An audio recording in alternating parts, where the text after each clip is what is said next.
What is sacred space?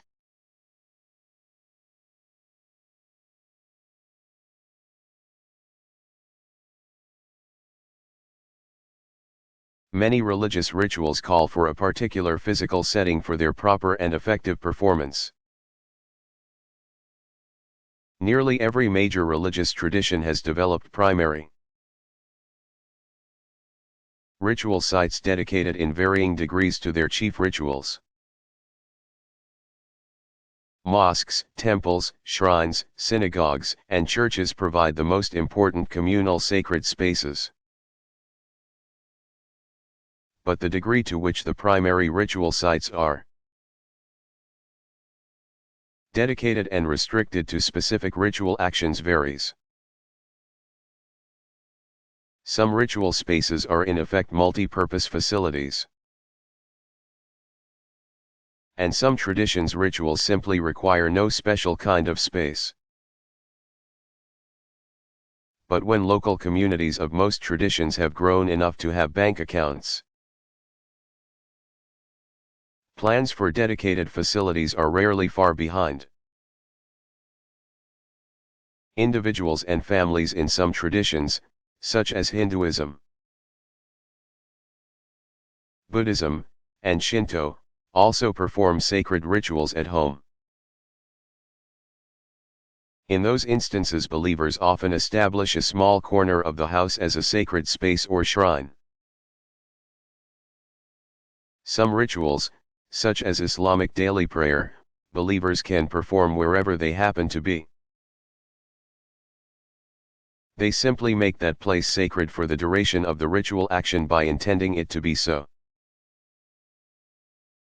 At the other end of the space spectrum are the holy places associated with particular geographical locations such as holy cities and pilgrimage goals. Some traditions establish perimeters around those places, marking them off as sacred and inviolable, sometimes limiting access to believers only.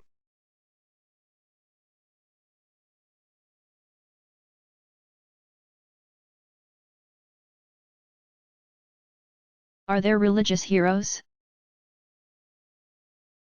How are they different from saints?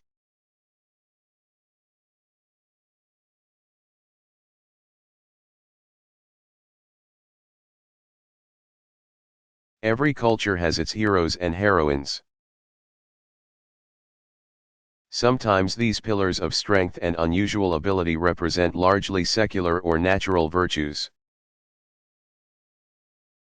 But in many instances, heroes and heroines whose life stories are not explicitly religious in origin gradually take on religious associations. One typical pattern is that a local heroic figure rises to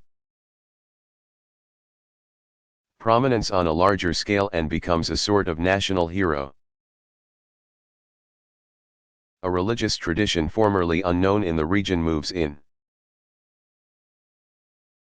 perhaps arriving on the wake of military conquest and newly established political power, and eventually becomes the dominant religious influence in the area. Heroes and heroines who had formerly been characters in folk or royal epic tales begin to rub shoulders with the saints and other prominent religious personalities imported by the now dominant religious tradition. Before long, in the grand scheme of things, at least, but still generations or even centuries, the local or national heroes begin to acquire the characteristics and virtues of their religious counterparts. They may never rise to the status of saints, but they definitely qualify for the title of religious hero. By way of distinction, wonders attributed to a saint typically speak loudly of divine power. A religious hero's spectacular deeds, on the other hand, typically reflect a sort of natural perfection, now understood as part of a divine dispensation even if not a direct result of divine intervention.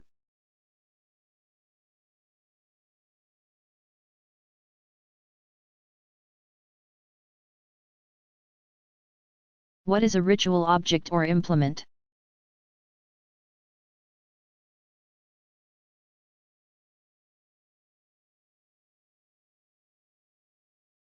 Ritual objects include a large number of items, both symbolic and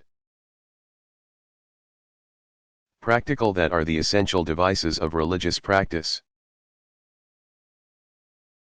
They may be as outwardly pedestrian as containers for the raw materials of religious offering: rice, salt, wine, bread, or the utensils needed to move those materials around. These tools often have no major symbolic meaning but are largely utilitarian. Though they are generally regarded as sacred because of the context and are not to be used for non-ritual purposes. Many other ritual objects are more symbolic than practical in function. Every tradition has its symbols for the ultimate spiritual reality. For the various kinds of benefits and blessings believers seek from that reality, and for the gifts devotees bring as offerings. Among the most common are images or icons, books or scrolls of sacred text, lamps, musical instruments, weapons, and special vestments or garb for officiants and sometimes participants.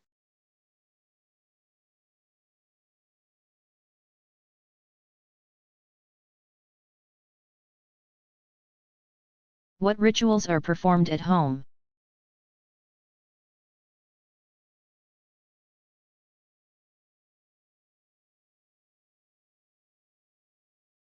Confucian rituals performed in the home have historically included countless ways of expressing various levels of familial relationship. Those that most closely approximate what the majority of people would likely recognize as religious involve ancestor veneration, described in the section on Daoism.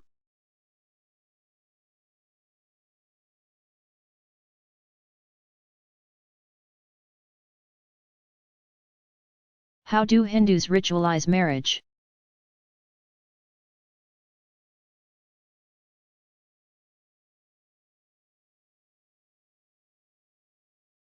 Traditional Hindu families continue the ancient practice of arranged marriage and generally do not countenance the kind of dating practices prevalent among non-Hindus in the United States. Marriage within one's caste remains a major concern for most Hindus, whether within India or abroad.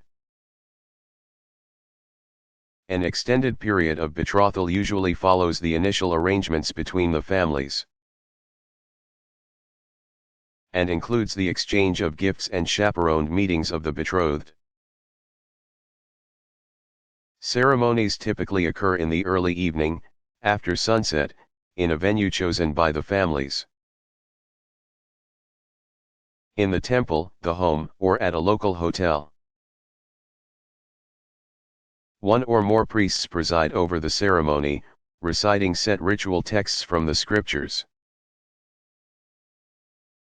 In India, one priest often appears as a representative for each family. Astrological consultation still often determines the specific auspicious timing of the ceremony. Wedding ceremonies begin with the family of the bride symbolically giving away their daughter. After, the community greets the new couple. The officiant chants special prayers while the bride and groom sit before a fire holding hands. Concluding the formal ritual, the bride and groom express consent by taking the 7 steps symbolizing energy, vitality, success, happiness, wealth. Traditionally measured in livestock, auspicious turning of the seasons, and friendship. Extended receptions generally follow the ceremonies.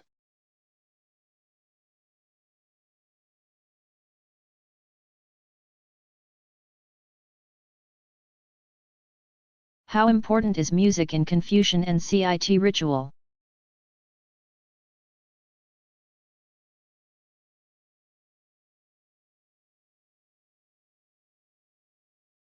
Celebrations like that of the master's birthday are filled with the sound of music.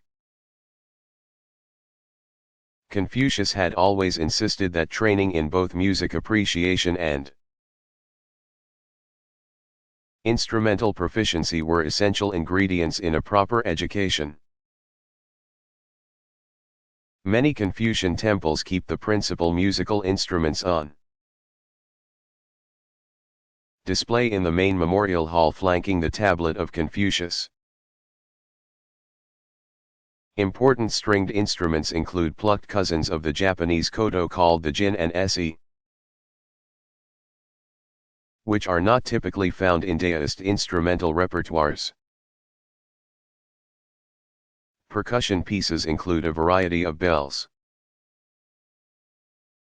both individual large ones and sets of tuned smaller ones, and similar sets of metal chimes. Wind instruments include multi-tube flutes, similar to European panpipes, as well as wooden transverse flutes. A category of special decorative motifs called the 8 musical instruments appear on all sorts of fine wares, suggesting the importance of music in Chinese tradition. The 8 include the musical stone, a large bell, a lute, a flute, a metal percussion instrument, a drum, a reed organ, and an ocarina. CIT rituals always included large musical ensembles that played during lengthy segments of the ceremonies,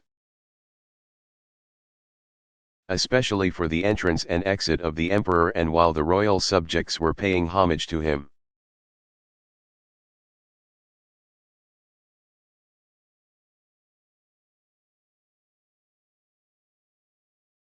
Do Shinto practitioners revere any persons as especially gifted with wisdom?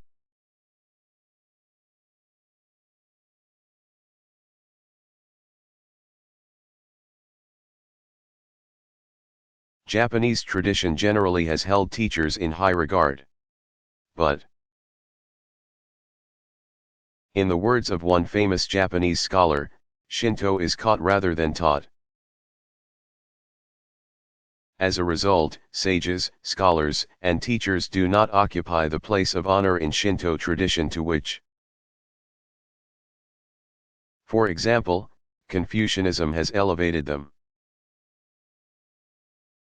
Human beings are made to worship the divine in all things and to respond in gratitude for countless gifts. Thanksgiving is the wisdom of Shinto.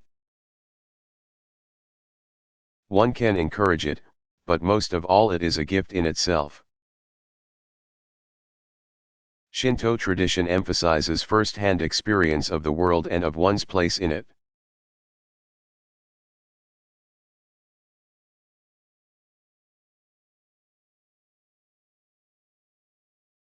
What happens at a Jewish initiation, bar/bat mitzvah, ceremony?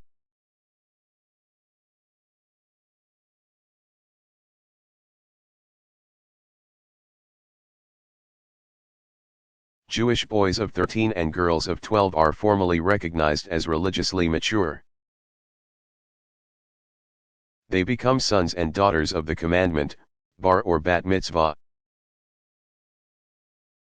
in rituals that acknowledge that they are now responsible for fulfilling the prescriptions of the divine law.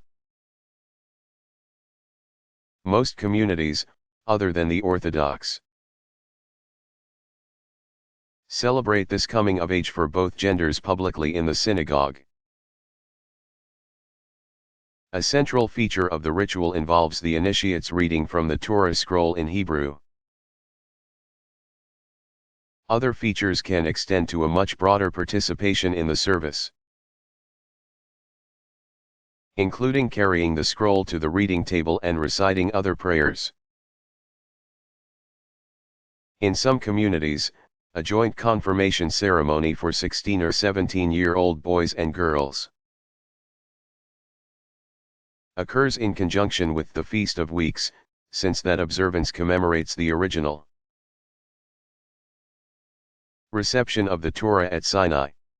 Confirmation replaced the puberty rite in some European communities. Now some Reform, Conservative, and Reconstructionist congregations practice both confirmation and bar/bat mitzvah.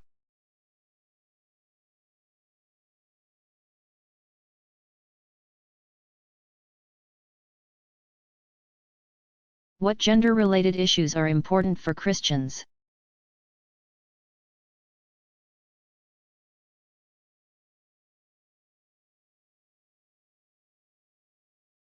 According to the New Testament, women played important roles in the life of the early church, including that of deaconess dedicated especially to ministering to women. Women in the categories of virgins and widows also occupied a special place in church society.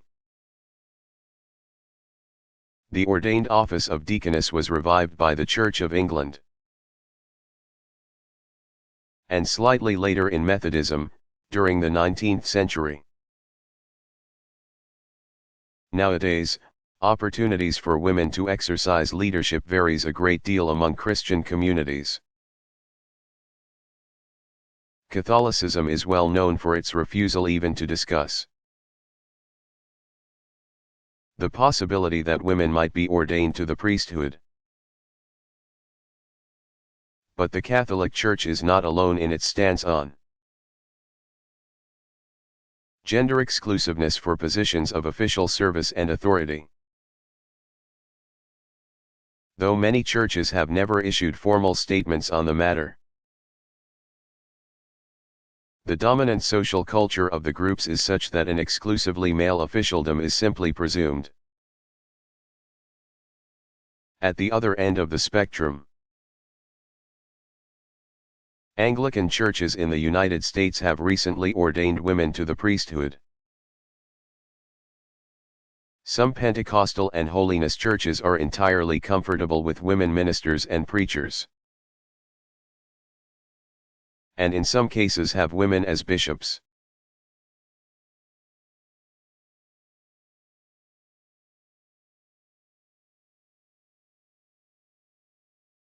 What was the final solution?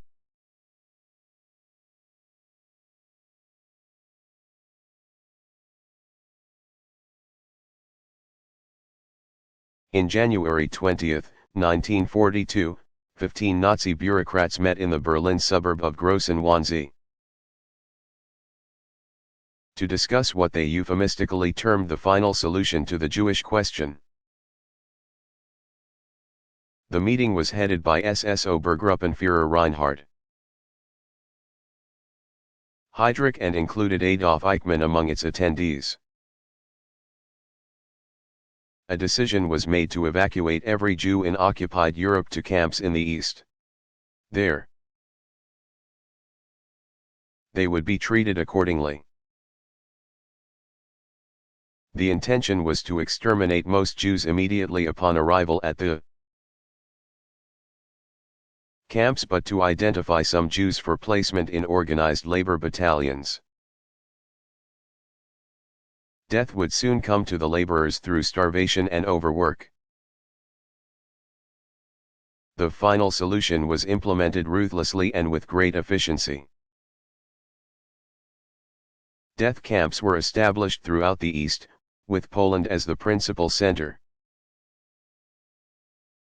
The names of the camps: Auschwitz, Birkenau, Treblinka, Chelmno, Majdanek, Sobibor, Belzec, and many others are today instantly recognized for their connection with one of the darkest periods in human history.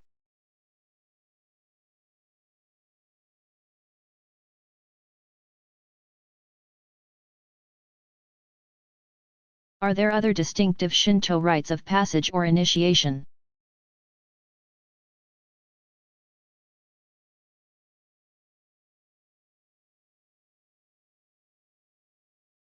Several types of ceremony and celebration are associated with various stages in life.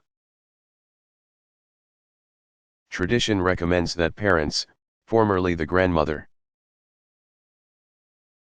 since mothers remained impure for a time after childbirth, bring 32-day-old boys or 33-day-old girls to the shrine for a special blessing. This first shrine visit, Hatsumiya Mairi,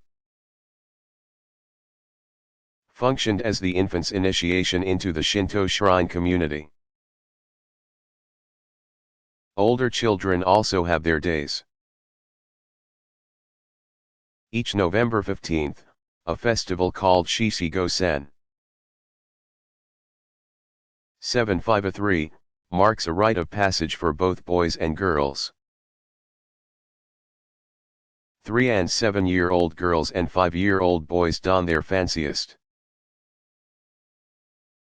dress-up outfits for a shrine visit to pray for a safe and happy future. Putting on special clothes is a major ingredient in rites of initiation. Young people reach the age of adulthood at 20. On Coming of Age Day, Sujinohai, January 15th each year. Young adults, especially women, visit shrines in formal attire for a blessing. Other coming-of-age observances identify manhood with age 17 and womanhood with 19. Acknowledging the difficulty of life's changes with the bestowal of protective talismans. Many older Japanese still observe rites of passage that acknowledge the challenges of aging.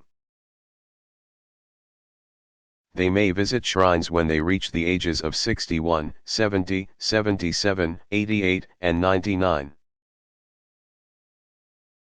To ask for protection and blessings.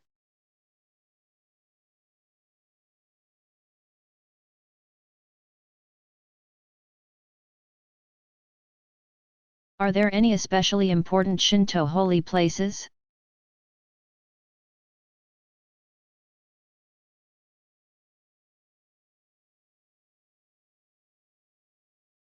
One of the most striking features of Shinto tradition is the intuition of the world's pervasive sacredness. Wherever the kami are, there is holiness, and that means just about everywhere people are willing to look carefully.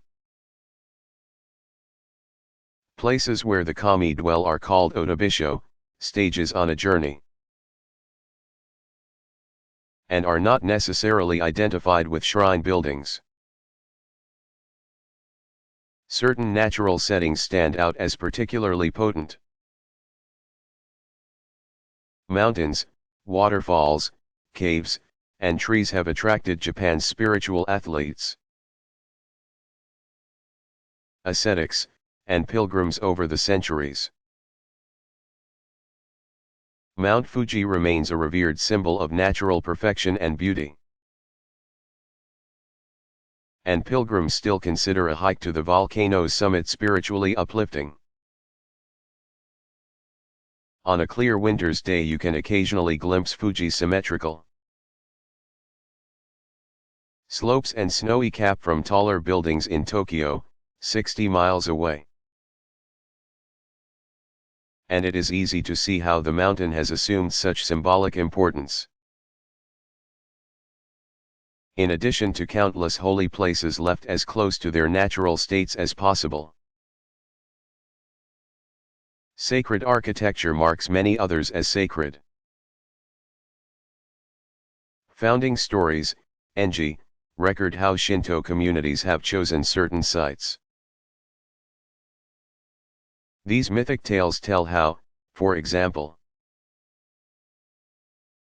a deity went looking for a suitable dwelling and decided at last on one perfect spot.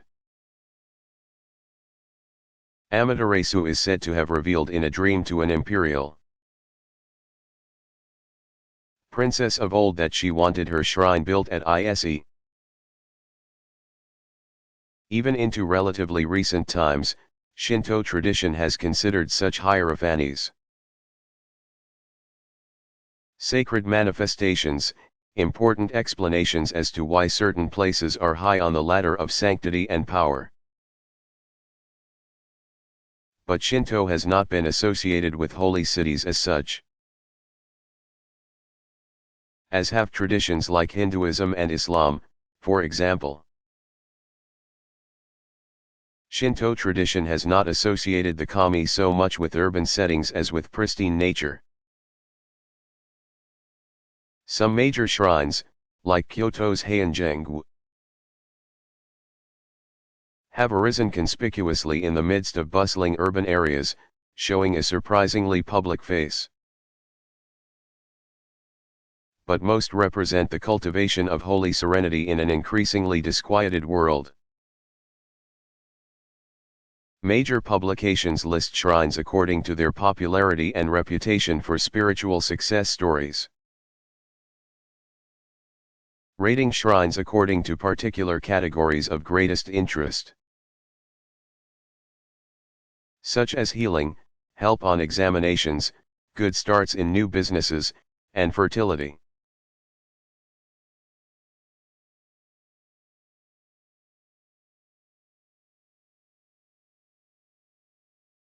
What kind of religious calendar do Christians observe?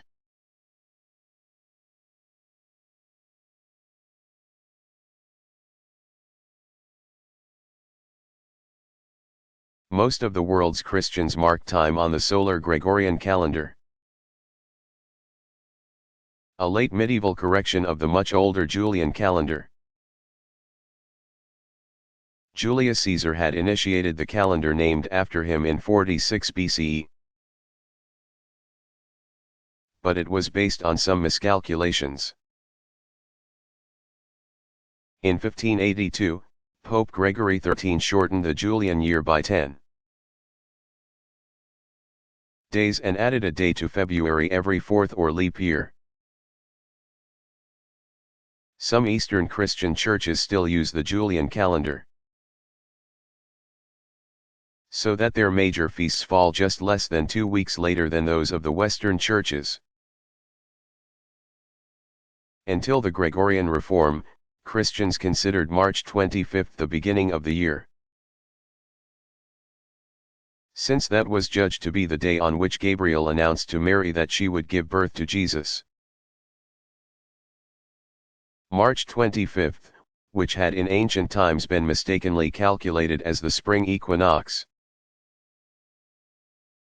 the first day of spring, remains the feast of the Annunciation. For centuries Christians continued to observe the timing of traditional Jewish feasts, which were movable within limits of specific agricultural seasons, such as planting and harvest times. Using the Jewish 7-day week, Christians gradually added fixed feasts, such as those of saints and martyrs. The custom of designating Sunday as a day of special religious observance began during the first generation after Jesus' death, and Emperor Constantine decreed it a day of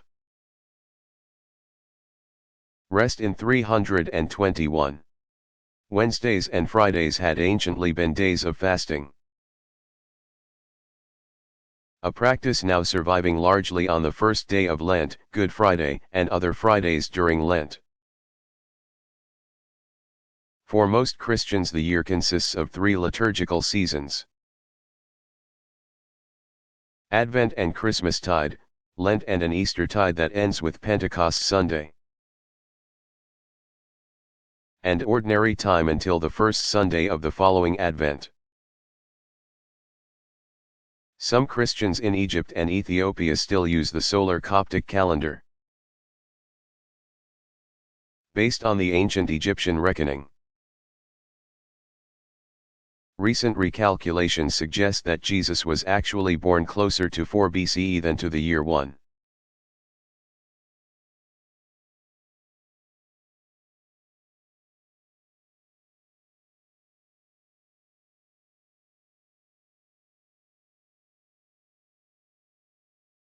Are there any organizations or institutions that have their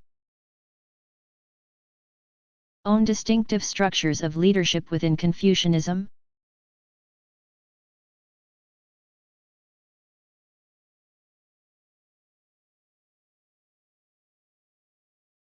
Throughout history, various Confucian societies of laypersons have come and gone. Few of those have been more than local or regional. But since the Confucian community is composed exclusively of laity, there has been no Confucian priesthood, no religious orders, and no monastic life. The single most important organizational structure has been that of the literati class. With its elaborate hierarchy and system of advancement determined by examinations. Apart from that, Chinese authorities have often regarded as subversive all attempts to form separate groups within society as a whole. There have been times in Chinese history when prominent literati have withdrawn from society, opting for the eremitical life. These reclusive types borrowed a page from the Buddhist phenomenon of the solitary monk. But the Confucian hermits were by definition loners and not at all inclined to band together.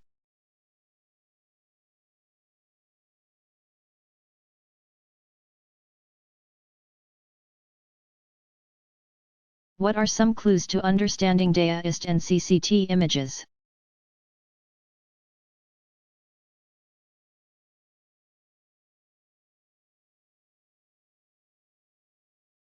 By far the majority of Daoist and CCT images of sacred figures are portrayed with identifiably human bodies. They rarely have multiple heads or limbs, but they do have various special features. Deities are more often than not somber, sometimes of downright forbidding countenance, and typically depicted in such a way that the viewer is not likely to think of them as ordinary human beings. Bright red or yellow skin, flaring nostrils, riveted gaze, and the occasional menacing gesture discourage a too casual approach. Exceptions are some of the CCT deities who appear as gently smiling family members. Kindly aunts or grandparents, for example. But even they often have unusual skin tones, suggesting that these are not mere mortals. Some deities are recognizable, at least by association, because of the groupings in which they appear. Most important in this respect is the triad formation, generally depicting a main central figure flanked by two slightly smaller figures. Depending on the temple, these may depict any of several of the triadic variations mentioned above. Many temples install subordinate deities and semi-divine powers on side altars or in small rooms of their own along the inner perimeter of the main courtyard. Each deity has his or her distinguishing characteristics, but one generally finds fewer clear iconographic clues here than in Hindu or Buddhist art. For example, several deities may sport the same skin tones and facial expression and even carry very similar symbols. It is therefore sometimes impossible to discern individual identities of the characters without knowing in advance to whom a given temple is dedicated.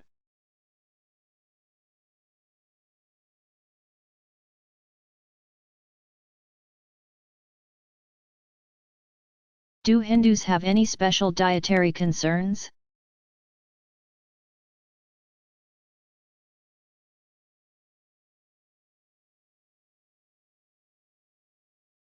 Good has always had powerful symbolic associations in Hindu tradition. Beginning with the ancient Vedic sacrificial rites. Not until the rise of Jainism and Buddhism, with their emphasis on nonviolence, did vegetarianism become part of mainstream Hindu practice. Brahmins have generally been more careful to observe vegetarian practice than have members of other castes. Among the various denominations, Vaishnavites have paid greater attention to dietary issues. All foods have specific effects on one of the three psycho-spiritual qualities called gunas, light or purity, excitement or energy, darkness or inertia. A traditional Vaishnava diet avoids foods that stir the passions, garlic, red fruits, and vegetables, or incline one to negative moods, flesh and intoxicants, while emphasizing those that have a positive effect, dairy products, grains, most fruits and vegetables. Sannyas of all denominations are usually strict vegetarians. But the majority of Hindus nowadays tend to regard all foods, taken in moderation and as part of a balanced and healthful diet, as religiously acceptable. Most believe that strict vegetarianism is required only in ritual settings and in celebration of specifically religious observances. Some Hindus still refuse to take meals in the presence of members of other castes, whether lower or higher than their own, but this is a social rather than a dietary concern.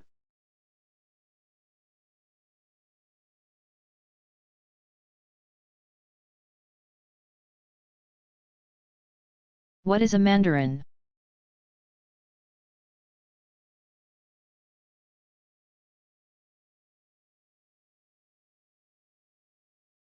Mandarin comes from the Sanskrit term mantri, meaning minister or counselor.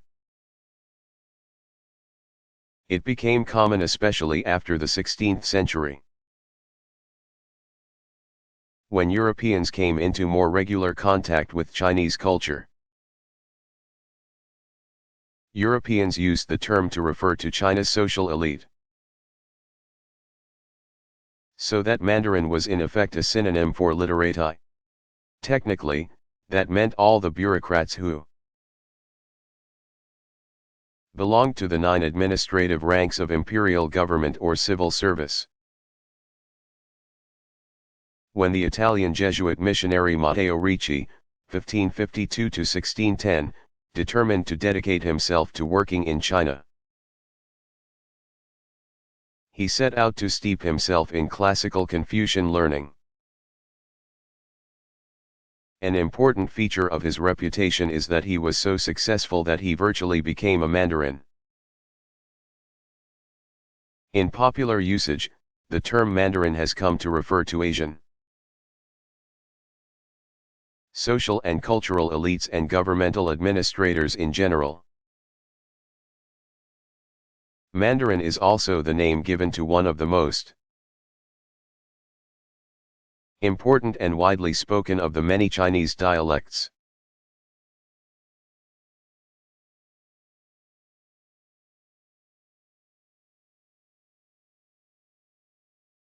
What is the link between Feng Shui and Daoism?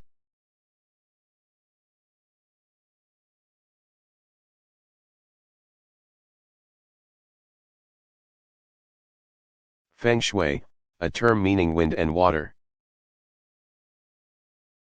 is a type of terrestrial divination designed to help practitioners make practical decisions about living arrangements that will be in harmony with natural energies and forces. This symbolic system coordinates critical elements of time and space to allow for maximum harmony in every conceivable human interaction with nature. All natural features, including trees, rivers, mountains, and valleys, for example, have their distinctive influences on the flow of energy. Failure to take of these forces into account can make life much more difficult than it need be. In practical terms, Feng Shui assists people most of all in choosing the orientation and design of the built environment, in other words, architecture and urban planning. A geomantic compass allows people to arrange the spaces in which they live and work in accordance with the principle of the 9 palaces. The compass indicates where yin and yang energies flow. A grid of 9 squares, each of which contains 3 numbers from 1 to 9. Can be used in connection with building plans to indicate optimum placement of particular kinds of spaces within a home or office, e.g. storage, study, eating, or sleeping spaces. This ancient environmentalist system has grown from careful observation of the consequences of human interaction with the greater cosmos. Chinese tradition emphasizes the need to conform with the way of nature rather than attempting to dominate it.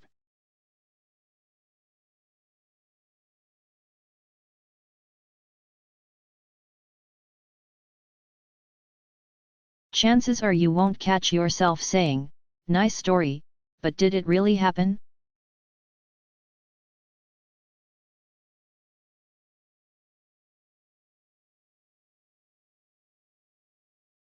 Yet that is exactly how many people respond to ancient mythic narratives. Either it happened just that way or it's the product of some overworked imagination. Once again, it helps to recall a fundamental principle in the study of classic texts. First, determine how the text is trying to communicate. Myth and poetry share another key feature: they are far more about value and meaning, about why things are the way they are, than about fact. Police reports are about facts. It makes perfect sense to ask whether what is alleged there really happened. Myth, on the other hand, arises out of profound reflection on the human condition and on the nature of the world. Myth invariably articulates a vision of the underlying spiritual causes of things, typically personifying those causes as superhuman powers. In technologically advanced societies, the creative imagination can be too readily discredited. But it is virtually impossible to understand how religion works without a deep appreciation of the imagination. Finally, myth has the power to bring a most welcome element of humor into religious thinking. Thanks to myth at its best, religious people have hope of not taking themselves too seriously.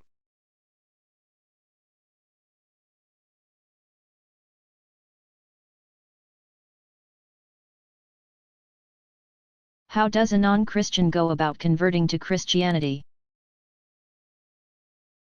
How about changing Christian membership from one church to another?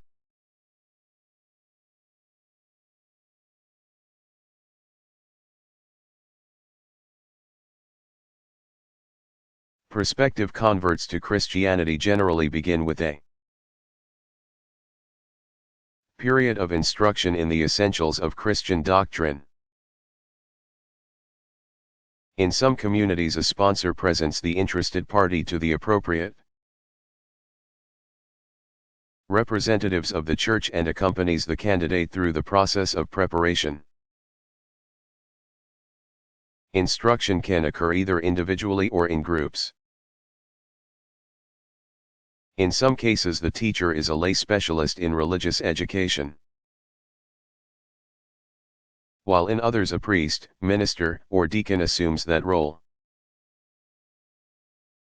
Some churches coordinate the formal reception of converts with the liturgical cycle,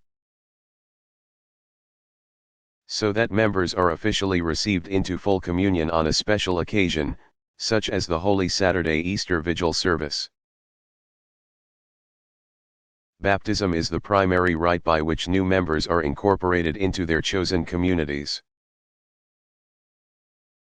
When the individual is converting from a non-Christian tradition, baptism is invariably conferred.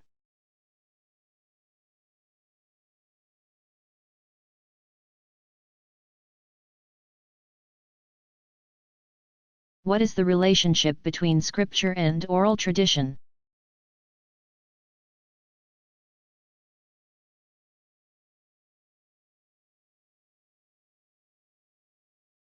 Numerous traditions preserve their teachings only in oral form or in ritual performance. Several dozen Native American and African traditions, for example, keep their heritages alive in the recitation of tribal storytellers and in the ritual reenactment of myth in the form of narrative dance. Some communities of believers have found it necessary to commit their heritage to writing in order to prevent it from being lost, given the advanced age of those entrusted with preserving it. Even then, the written version remains somehow less than the real tradition, and the ideal remains oral and performative communication of the teaching. Since committing it to writing was a last-ditch concession to the frailty of human memory, it is interesting to note that even in some of the religious traditions that boast the most voluminous sacred literatures, scripture began and in some cases remained for many years as oral communication. In many of those traditions the written text came to occupy a place of authority nearly equal to that of the recited text. In some traditions, reliance on the book has rendered oral tradition virtually irrelevant.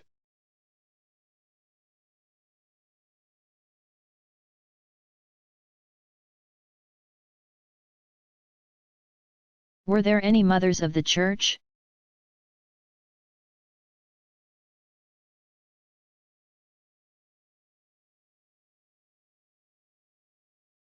There were many important church mothers, women of great influence in the early church. They have been less famous because they rarely wrote and published as did their male counterparts. Unfortunately, we know little of many of these women apart from often scanty or anonymous references in the writings of the Fathers and in early histories of Christianity. The historian Eusebius, for example, mentions some 55 women as making important contributions. Recent research has begun to give some of these outstanding women names and faces. Some of the first well-known women were martyrs such as Blandina, d. 177, and Perpetua and Felicitas, who died in 203. Along with the so-called Desert Fathers. Credited with the beginnings of monasticism were a number of desert mothers. Macrina, c. 327-379, sister of Basil and Gregory of Nyssa, was also a prominent churchwoman. We know from the testimony of other authors that she was a respected theologian.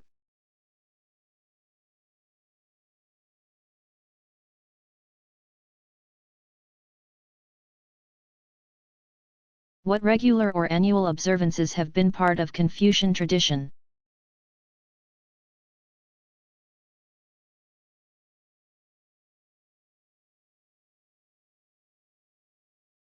For many centuries Confucians celebrated with large feasts in the master's honor at both the vernal and autumnal equinoxes,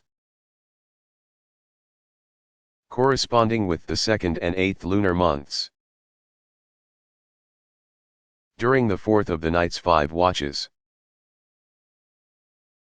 celebrants paid homage to Confucius' ancestors and then moved to the central memorial hall at sunrise. Arrayed carefully across the entire main courtyard were row upon row of participants, arranged according to rank, with imperial bureaucrats along the sides and 6 groupings of students in the center. Before and within the memorial hall the offerings and sacrificial animals were arranged. These included a roll of silk, vessels full of wine, soup, and various foods, and a ritually slaughtered ox flanked by a pig and a lamb. A lengthy order of ceremony included specific offerings of each item, first to Confucius and then to the other sages enshrined in the main hall. This was accompanied by profound bowing and prostration, and songs of praise. A full classical Chinese orchestra punctuated by booming drum beats marked changes in the action. In addition to those semi-annual festivities, smaller semi-monthly observances included offerings to the spirit of Confucius at each new and full moon. In Korea, at the spring and autumn equinoxes, Confucians honor both Korean and Chinese sages at the Confucian University's shrine.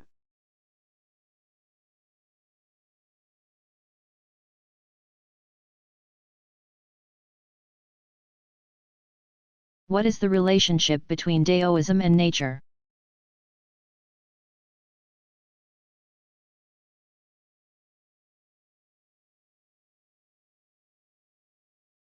According to Daoist tradition, all things naturally exist in a primordial harmony. When things go wrong, whether in nature or in human society, the cause is invariably an imbalance in the equilibrium of yin and yang that results in a blockage of the flow of natural energies. Qi. Part of the problem is the human tendency to seek control. When that desire leads to ill-conceived attempts to dominate nature, the outcome can only be disastrous.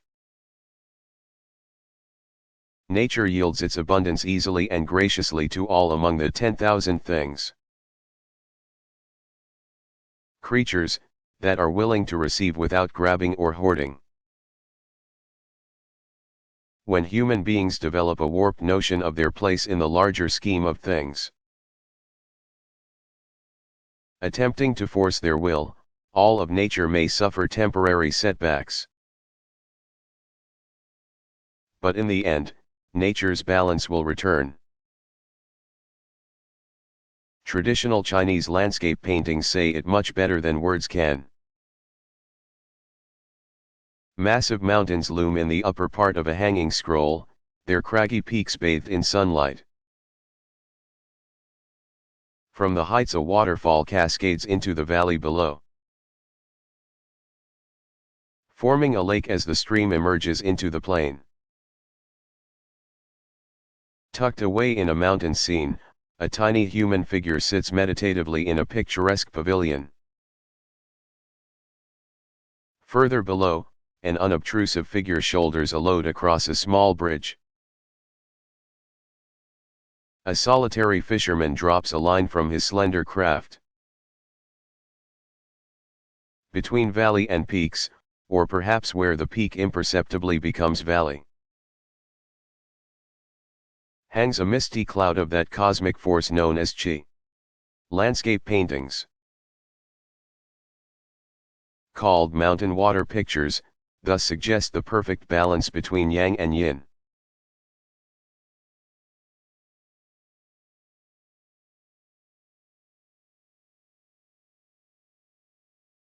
Are there Shinto rituals of marriage?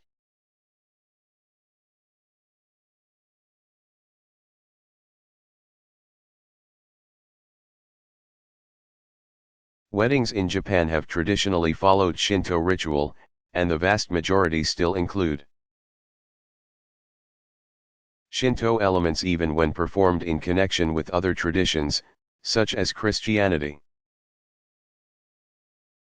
Until recent times, however, weddings occurred in homes and were performed by laypersons only. Since the mid-19th century, shrine nuptials performed by Shinto priests have been more common. A ceremony called shinzenkeken, nuptials in the presence of kami, may take place in a wedding hall on shrine grounds or in other public spaces.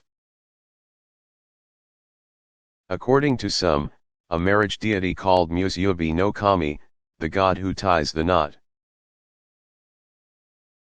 is a Japanese counterpart to the moon-dwelling deist, Yulao, who bound together the feet of marriage partners. Many Japanese continue the ancient practice of arranged marriage, and some young couples still live with the groom's family, following Confucian traditions. At the heart of the wedding ceremony is a shared drink of sake, rice wine. Many Japanese families still value elaborate ritual as a form of social communication. And some will even have two ceremonies, one Shinto and one Christian, for example. Deist-influenced traditions still recommend that couples be wed only on days determined to be auspicious.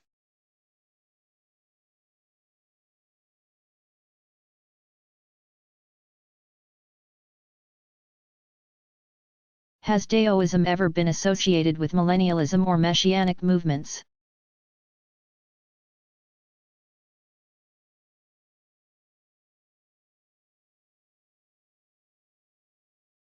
Several major movements of a millenarian and messianic cast have been associated with Daoism. One occurred during the late 2nd century CE under the leadership of the three Zhang brothers who claimed authority in the domains of heaven, earth, and humanity. They espoused a type of Daoism called Huang Lao, possibly a combination of the first parts of the names of Huang Di, the Yellow Emperor, and Lao Zi, and claimed divine origins for their eschatologically charged sacred text, the highest peace scripture. The brothers Zhang established a theocracy, complete with elaborate hierarchies. Toward the end of the 2nd century the movement swelled into full-scale rebellion led by a military force called the Yellow Turbans.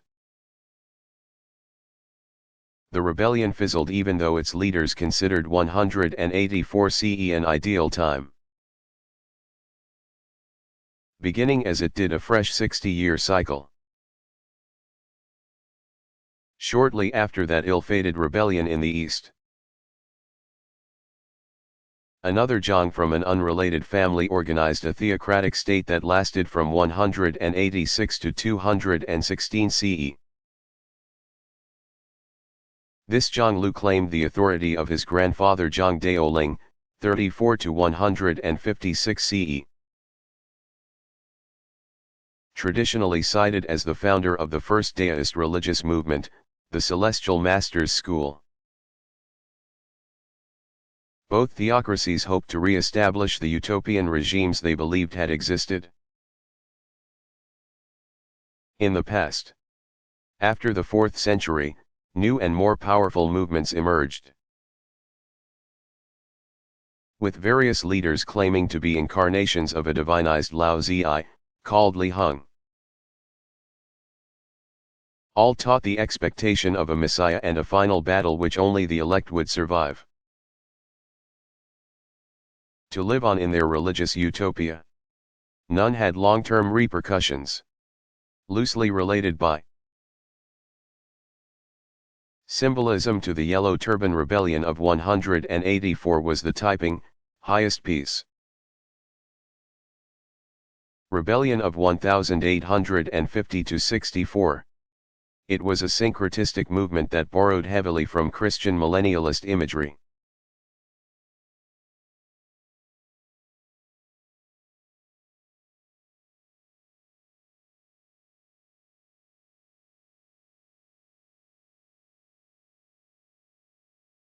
Could you sum up the Buddha's classical teaching on how a good life might unfold?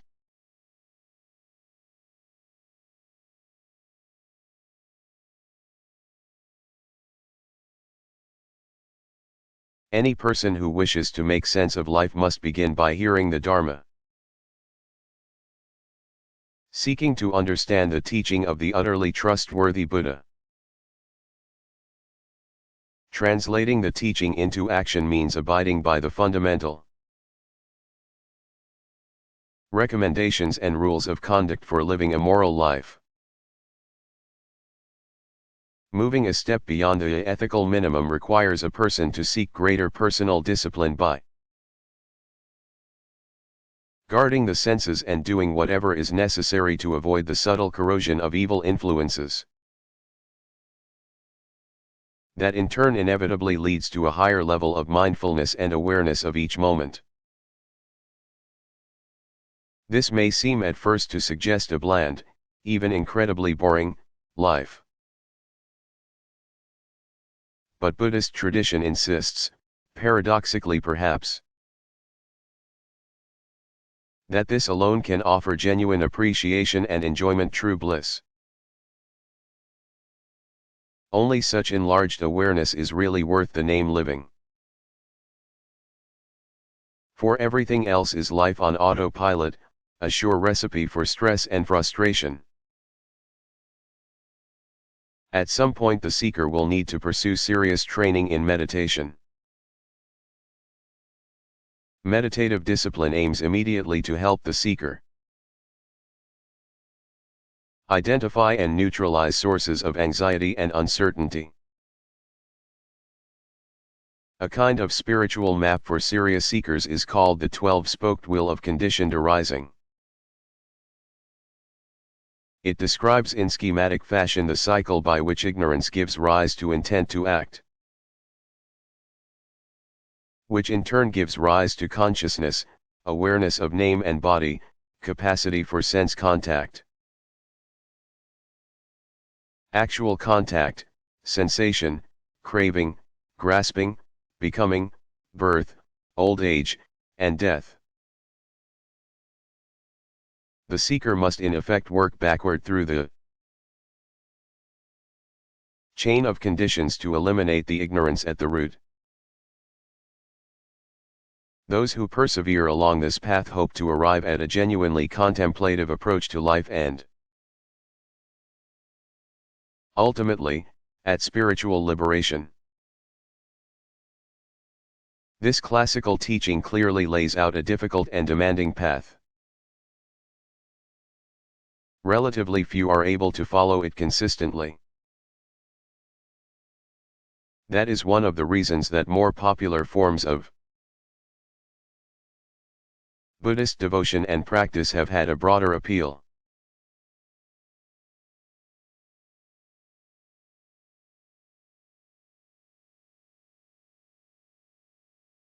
What is religion?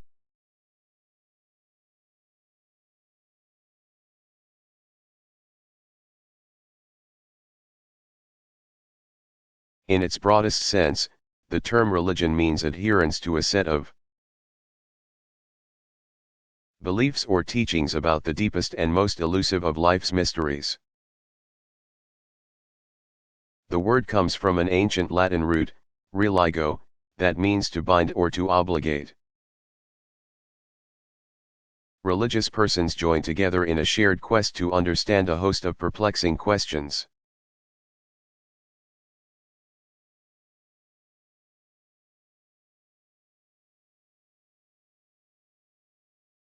What sort of symbolism is important in Hindu religious sculpture and painting?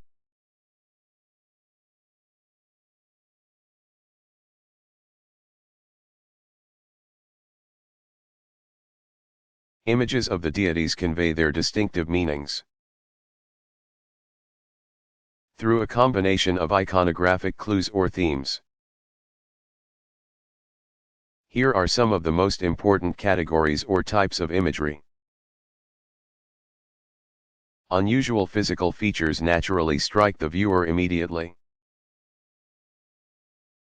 They may include non-human appendages, multiple arms, or faces, and stylized or highly exaggerated male or female characteristics.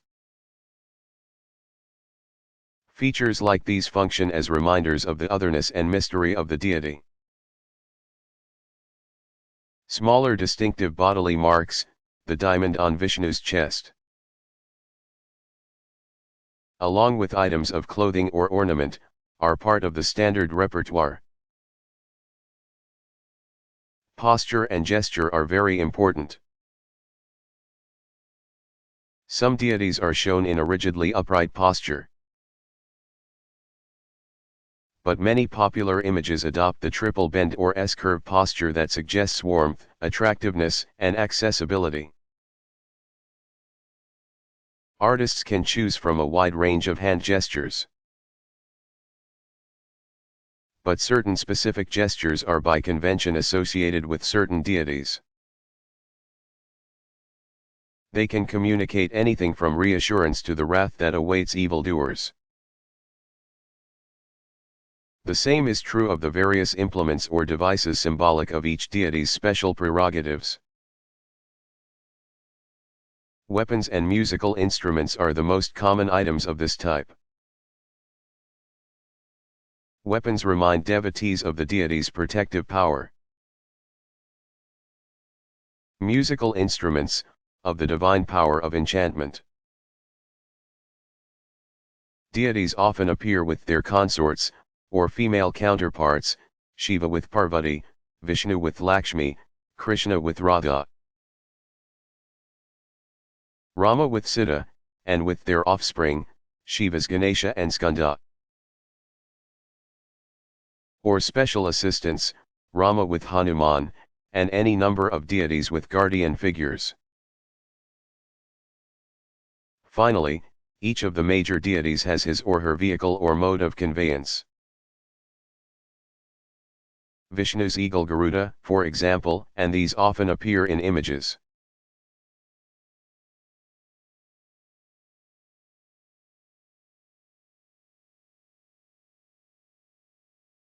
Why do some Jews touch their door frames when they enter their homes?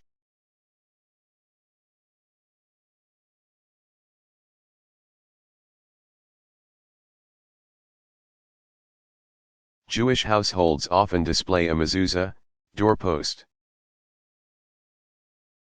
at the front door and sometimes at interior doorways as well. Upon entering the house, they reverently touch this small container of scriptural texts from Deuteronomy 6:4-9 and 11:13-21. The first of these texts includes the Shema, the brief creedal formula. Part of that text, 6:9, also instructs Jews to write the words of Scripture on their doorposts and gates.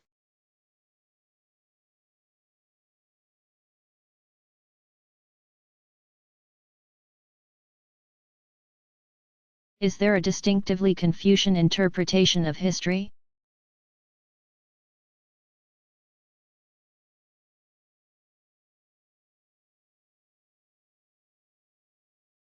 Confucius refused to think of himself as an innovator.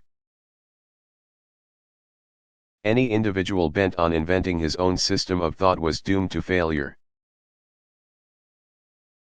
So interdependent are we humans. His task, he believed, was what he called the renewal of antiquity. His first step was to translate his knowledge of tradition into clearly articulated principles, so that he could intelligently sort out the best of the past. Confucius discerned in the drift of history a serious problem of societal entropy, the tendency to let things unravel. Looking back to the legendary founders of Chinese society, Confucius believed the first major problem set in when the Xia dynasty, 1994 to 1525 BCE, instituted the principle of hereditary succession. When decline in the quality of the rulers reached a disastrous low. The Shang dynasty, 1525 to 1028 BCE, overthrew the last Xia tyrant. Unfortunately, the Shang rulers retained the hereditary throne, thus virtually sealing their own eventual demise.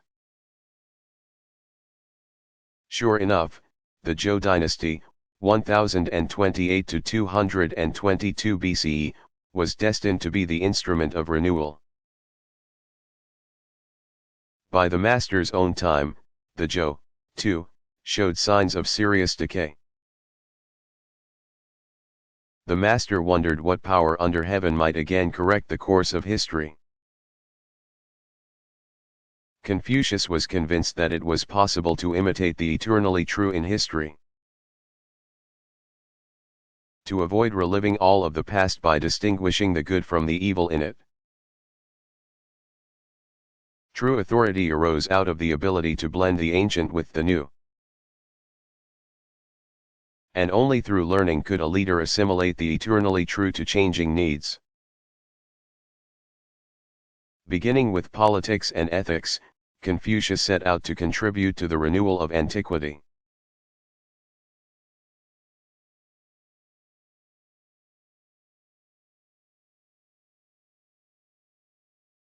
What are devils and demons? Are they all called Satan?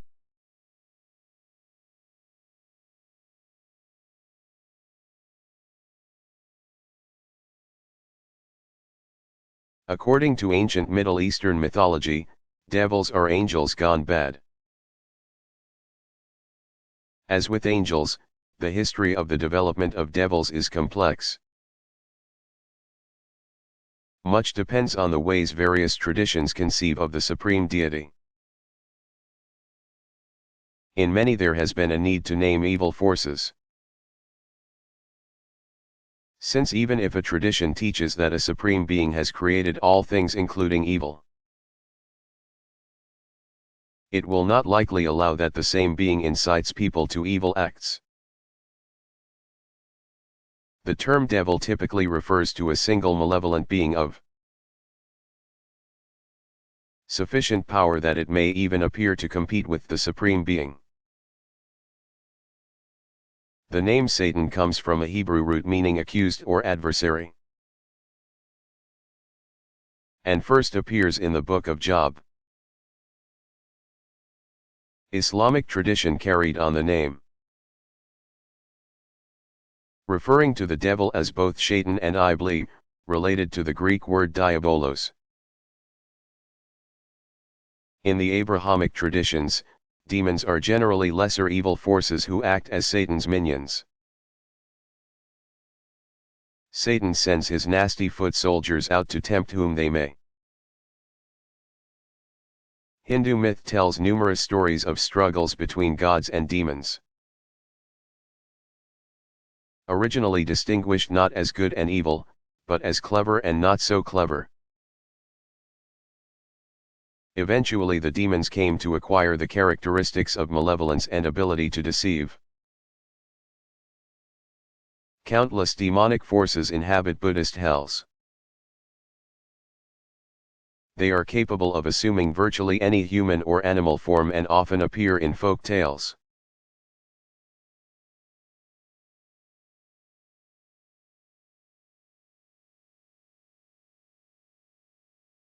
What gender-related issues are important for Muslims?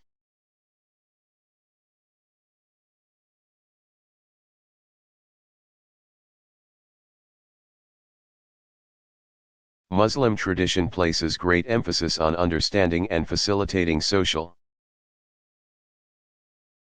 relations according to gender-appropriate roles and religiously acceptable behavior. In some societies, women are excluded from certain occupations. But in most instances those are cultural rather than explicitly religious norms.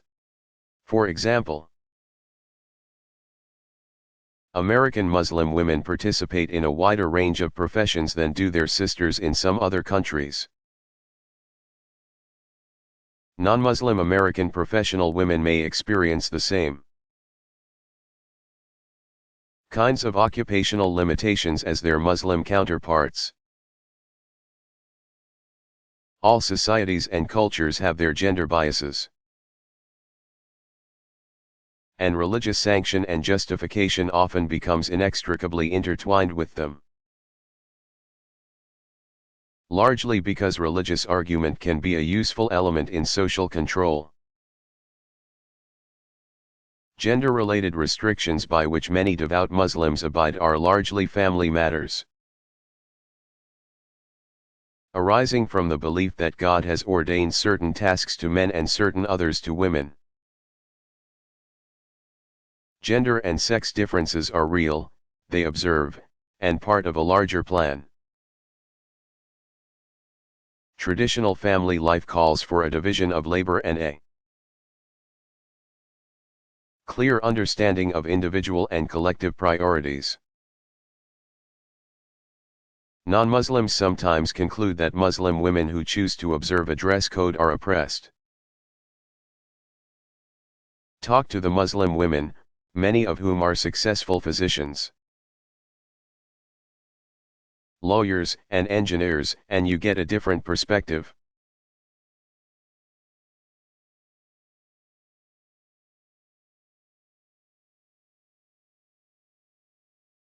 What about observances related to the locality or indigenous practice?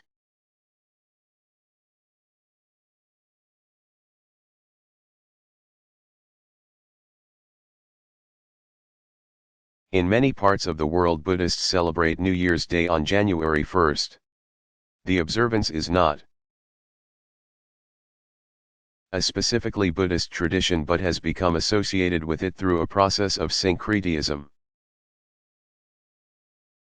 Japanese Buddhists observe the spring and autumn equinoxes on March 21st and September 21st respectively.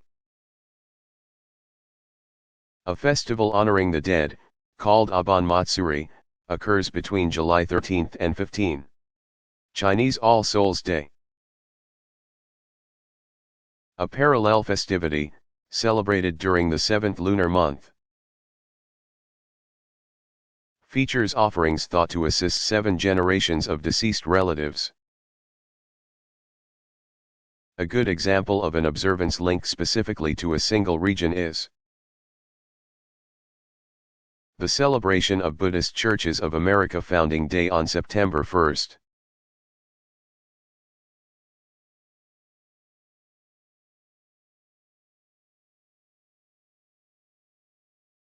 Do millennialism or messianism have a place in Confucian thinking?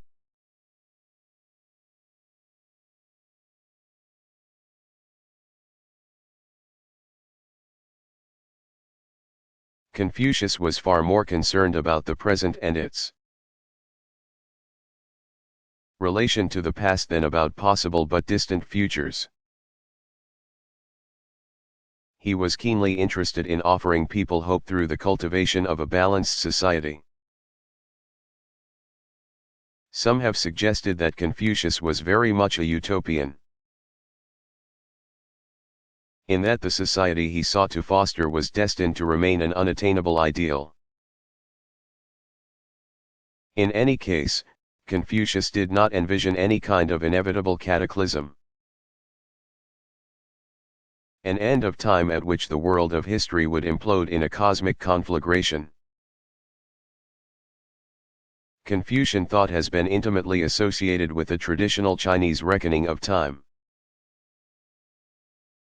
That includes cycles of 60 years, but those cycles do not carry apocalyptic implications. There have been millennialist and messianic movements in Chinese history, but none of importance has arisen out of Confucian or literati circles. However, some scholars detect in Confucian history elements that have a messianic tone. According to that view, Confucius himself may have fulfilled expectations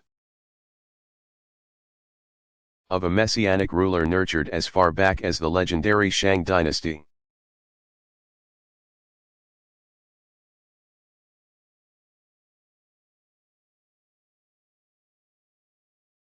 What are the Dead Sea Scrolls?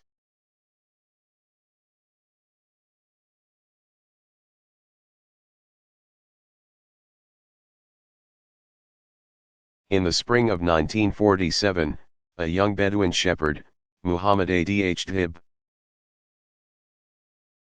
discovered 11 ancient leather scrolls in a cave located in the cliffs above the northeastern corner of the Dead Sea. The 11 so-called Dead Sea Scrolls comprise 7 distinct manuscripts. Through the work of E. L. Skinnick and other authorities, the 11 scrolls have been authenticated as genuine documents of roughly the 2nd century BCE to the time of the unsuccessful Jewish revolt against Rome, CE 66–70. The manuscripts were written variously in Hebrew and Aramaic. They include portions of several of the books of the Old Testament, Apocrypha, prayers, hymns, commentaries, and rules. The most important set is the Manual of Discipline. Between 1949 and 1956, archaeological exploration of the area west of the Dead Sea was carried out by G. Lancaster Harding and Father Roland de Vaux. The two men explored the original cave and more than 200 others, finding numerous additional fragments of scrolls and other evidence of human occupancy. Most of these caves are located in the vicinity of Khirbet, Arabic for ruin, Qumran, itself less than a mile south of the original cave, and in the ravine of Wadi Murabait some 10 miles farther south. The manuscripts discovered at Wadi Murabait are very important in that, unlike those at Khirbet Qumran, they indicate that the Hebrew Bible had reached its final form by about 140 CE. The older Khirbet Qumran biblical manuscripts reveal a scriptural text that was still evolving. The discoveries of the Dead Sea Scrolls stand among the greatest finds in the history of modern archaeology. The scrolls shed much light on the religious and political life of the Jewish people in the centuries just before and after the time of Christ. In addition, the documents are of great importance for the understanding of early Christianity. The biblical scrolls antedate the earliest extant Hebrew text by about 1,000 years. Fragments of the Isaiah text discovered at Wadi Murabait are in complete agreement with the current biblical text, thus confirming the authenticity of later Hebrew texts.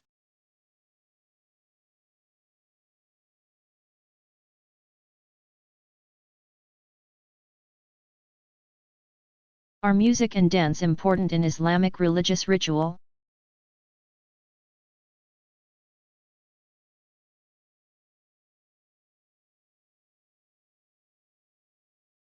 Muslims do not incorporate either music or dance into their primary religious rituals, and they use no musical instruments as part of communal worship. Though Muslims do not as a group sing hymns or other types of vocal prayer set to music, a type of tonal recitation is very much a part of Islamic religious life. A call to prayer, adhan, broadcast from the minaret, at least in areas where Muslims are the majority population, announces each of the 5 daily times for salat. The muezzin, pronounced muezzin, makes the call using a form of chanting that can strike the ear as very musical. Even though it has no melody such as we generally associate with songs.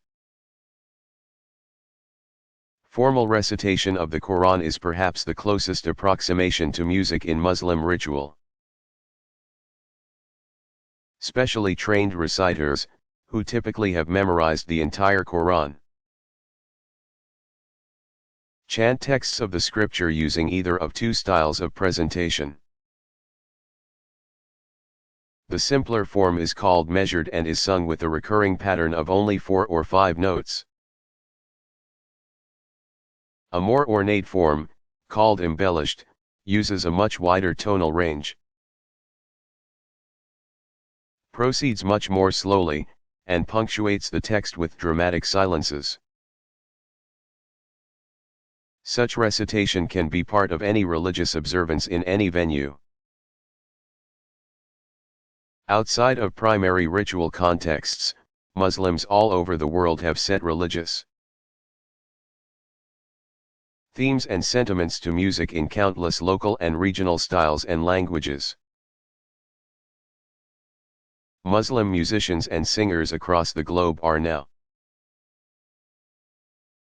producing devotional music for mass market consumption. From Morocco to Indonesia, tapes and CDs filled with contemporary musical interpretations of classical texts and prayers are becoming increasingly popular. Dancing often accompanies popular musical performances, especially those associated with the feasts of local holy persons.